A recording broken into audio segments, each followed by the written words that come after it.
Ta-da! What is happening out there in YouTube land? Yours truly, Rockin' Dave, the real deal, North Fort Myers, Southwest Florida. Welcome to another video. And this video is a little bit of a response to a video I put up pertaining to originals versus covers. And I was looking through some of the comments. I want to thank everyone who put the comments. We got John Harden, Dante, aka Anti-Shred Dan, which used to be Old Man Dan. Everything Music and Guitars, Thrash Metal Fun Riffs, Rock and Roll Guitar Lounge, DD Files, Janice Lala, Metalhead Hippie, Randy Tritt, of course Jim Guidry, the Joe Wentz Project, and everyone that supports my channel. Dana, everybody. I really appreciate everyone that put the comments because this topic is, well, let's put it this way. One of the comments that Randy Tritt was putting in was interesting, and so was everyone else's, so please read their comments. But what Randy was saying about, you know, they go after everyone putting up covers, but they don't go after everybody that does the gaming, or if they got a t-shirt that has an artist or a name. And although I do remember a while back, Brad the guitarist said something to the fact that he got a copyright claim because either his poster was Johnny Cash or he wore a Johnny Cash shirt or something to that effect. So, you know, covers are fun to play. We all like to do them. It's fun. So the purpose of the video is not to tell people what they should and shouldn't do. You see people putting up covers a lot more and more and more. And then they get all these hits and these, you know, all this other stuff. And, you know, whether it's going to help your channel, this is what you got to watch out for, though. But let's say it's going to help your channel, it's going to make you grow, you get more subscriptions, more views. And I guess everyone's goal is to see how much money they can make. And trust me, there's nothing wrong with that, you know. I do question, though, when people say they're making all this money on this platform. You know, I could be wrong, but I actually question the legitimacy of this. I really do. And I think it was Caesar All Guitars had a video. He made a very, very good comment, good statement about, you know, be very careful because, you know, this platform with YouTube, it could change at a drop of a dime. And then what are you going to do? If you're relying 100% of your income on this, you got to have multiple streams of income, my friend. Trust me on this one. You really do. Because it could go away. It could turn into something else, or they could just get so sick and tired of them getting, you know, harassed by all these companies, and, you know, they're trying to do the best they can to police everything. You know, that they could say, you know what, that's it. No more covers. No more. I mean, so, which is sad. I agree with a lot of my friends, and even my wife said, well, these people are going to kill themselves because it's taken these old songs and reintroducing them to a new group of people. Yeah. But, at the same time, everyone's been losing money because of free music. Like I said before, if it's free on the front end, you're going to pay on the back end. Nothing is free. Nothing is free. Now, let's get into the subject of writing your own music. It's interesting, one of Randy Tritt's comments, and, you know, a lot of people, when I was teaching very heavily back in Chicago, a lot of people would say, man, but I can't make up my own stuff, I can't this, and no one's going to like it, and, you know, this, that, and the other. You know, one of the main reasons why people don't take that chance is, well, if they're just doing it for fun, they just like to play other people's songs, that's, you know, that's one thing. But deep down inside, when you get people that would like to do their own thing and they feel like they can't, it's probably because they were told they can't. Or they were led to believe that no one's going to like their music. Or they don't know this special secret formula to do this, that, and the other. And, you know, that right there is not exactly true, where when people use blanket statements and say, no one's going to listen to that, you don't know how to write music, and no one's going to like that, and what key is that song in? You don't even know what key it is. Okay, my question to people like that is, all these rap songs, what keys are those songs in? And I don't know, my friends. I think it's pretty popular. Rap is pretty popular.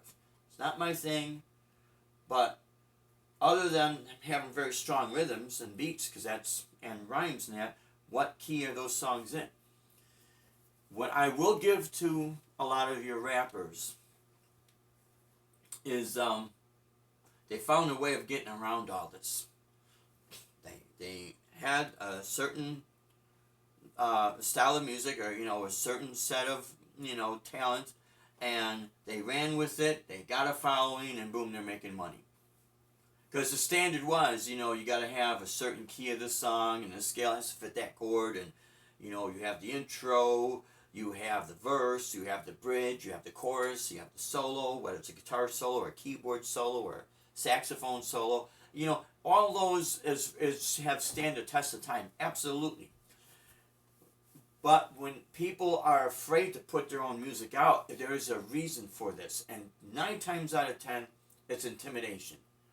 9 times out of 10, they've been told no one's gonna like this, or you can't that, or that's not really a song, and that's not really a CD. It's only a demo. Or that's not really this, and that's not really that. People believe what they want, but times have changed. They've changed drastically, and you got to know how to keep up with those changes. And you got to know how to adapt, but, otherwise you just get left behind.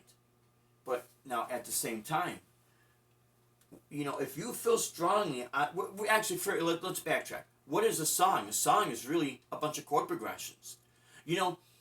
My teaching method would always be, I would show a couple of chord progressions and just play something over it. And they would ask me, wow, what song is it? That sounds familiar. That's this. I said, no, I'm just making it up right here, right on the spot. When I hear people say they have to use this song or that song as an example how to teach, that's not true, my friends. That is not true. It's called chord progression. So in other words, before these songs had a song title and lyrics, if it had lyrics, if it was not instrumental, it was a series of chord progressions. That's really what they are. And you put your heart and soul into it. You have a vision. You make a storyline out of it. Now it's a song. My point is that for those who are teaching, don't worry so much about trying to play this song or that song, and you put it on YouTube, and then you start getting policed, and they start knocking everybody down. And don't worry so much about that. Use chord progressions, because that's really what they are. And I hear people use this terminology a lot with this thing called fair use, and you do what you want. I'm not trying to tell people what to do, but me personally, I want to see in writing fair use. I want to see it in writing because I don't trust it. I do not trust it. If it's not in writing, I don't trust it. But I can tell you right now, I could whip up the majority of the song books I have, the lesson books. It'll say right there on the front page, on the bottom, not to be used on the internet in any way or in public or any way or anything like that. It says it right there. So that being said, I don't do it. And if I do, and they hit me, well, then I got myself to blame, right? But my point is never let anyone intimidate you, making you feel you can't write your own music. Really, don't ever let anyone do that. These songwriting competitions and that, they always have a fee, and if they're renting out a place, I understand they got to pay for the place, but be very careful about people, asking you money to evaluate your music or see if you're going to be good enough. You do what you want. That's your money. You do what you want. But, if you ask me my opinion, if there's an open mic, go out to an open mic. There's going to be there's people there, right? If you want to try putting it up on YouTube, and test it, go ahead. You get some knuckleheads here and there. Don't even worry about those people. But go ahead and test it. Then you can always take the video down if you want, or put it on private or whatever you need to do. But don't let anybody intimidate you, making you feel that you're insignificant and no one's going to listen to you and your channel's not going to grow, you're not going to get views, you're not going to be invited to this party, that function, or this function. anyone that tells you stuff like that, you know what? I would never listen to those people. I would never listen to them. Listen to your heart. There's good people out there. I'll tell you what, all the experiences that Deb and I have, and you know, people might say, well, why should we listen to you, Dave? You know, you don't have a big channel. You don't have. No, I don't. But I got experience. And here's the thing. We've been on YouTube since October of 2006. With maybe small views. We got some big views on the other channel, you know. But low subscriptions, low views lately on this channel. I don't care. I love what I do. You know, if you love what you do, you're going to move forward. And no matter what, no one's going to try to hold you back. You know, to me, this is a gift from Almighty God. So I'm very appreciative of that gift, and I try not to misuse it. Trust me, I'm not better than anybody out there. And the things I say is not meant to hurt people's feelings. They are just facts as Deb and I have experienced them. You may never experience them, but we have. So if we could share our experiences and our knowledge with people to help people, man, that's what I think this whole platform is for, right? So, again, don't let anyone intimidate you. You got something you feel very strong about, and you're a very driven person, go ahead and give it a shot. You'll be surprised. You're going to get people who like it. There's always going to be people who are not going to like it. So what do you have to lose, right? I think maybe that's why people thought I would go away or something. They can't figure out. I'm driven. I'm a very strong, driven person. Maybe I'm stubborn, bullheaded. I don't know. But I just love what I do. And I don't let anybody, you know, take that away from me.